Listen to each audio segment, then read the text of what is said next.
Magandang umaga mga igan, hindi pa tapos ang bakbakang Erap Lim sa Maynila.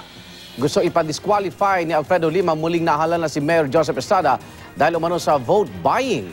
Pero git ni Erap, hindi siya nandaya at handa siyang harapin ang anumang petisyon ni Lim. Darito ang report ni Ivan Mayrina.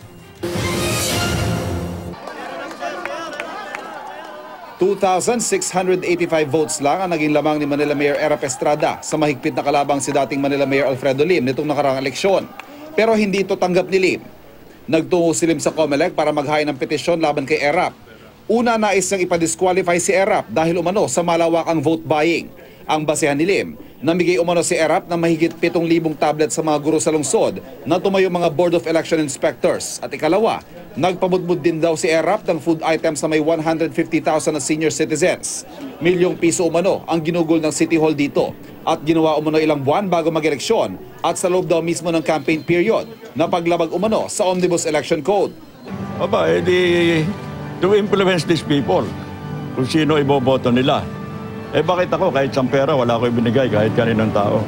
Maliban sa disqualification, pinababawi din ni Lim ang proklamasyon ni Erap dahil wala umano nangyaring electronic canvassing ng mga boto at naging mano-mano ang pagsalpak ng SD cards. Ang naging paliwanag daw ng City Board of Canvassers, walang signal.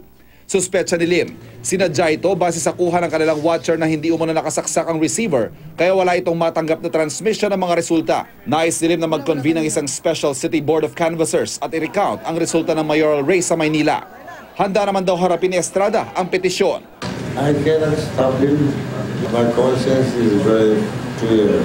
I've never cheated in my whole life. Para sa Unang Balita, Ivan Mayrina reporting.